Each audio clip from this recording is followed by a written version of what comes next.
Questions about what comes next for the MacArthur Center Mall are leaving small business owners in limbo. Norfolk city leaders voted to buy the property for $18 million this past June. A city spokesman said they just finalized the purchase this week, but plans are still in the early stages. Ann Sparacco joins us in the studio tonight, and some business owners have just moved in.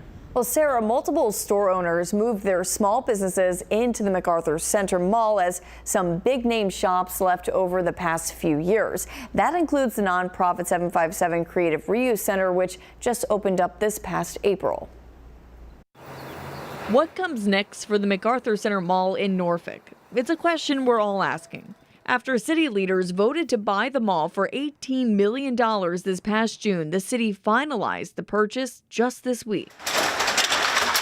So what does this mean for the small business owners who set up shop while some of the major retailers took the exit door? These are all things that are just so up in the air for all of us. Beth Dreyer, founder of the nonprofit 757 Creative Reuse Center, is asking herself the same thing. After she opened her store on the second floor in April, she's worked hard to set up an expanded version of her business.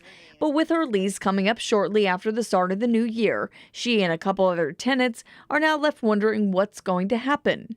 It would be very beneficial for the tenants in the mall, especially those of us who are small businesses, to know what the city planned to do with this mall that they've just acquired.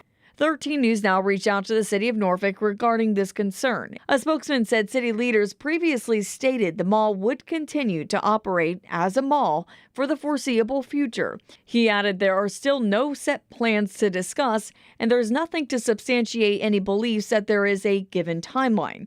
At the time of the decision to buy the mall, Norfolk Mayor Kenny Alexander said the city would have discussions with the mall's tenants and said the transition would be, quote, seamless. Dreyer says she also wants tenants to be part of that future discussion, which she says she is hoping to address at the next city council meeting.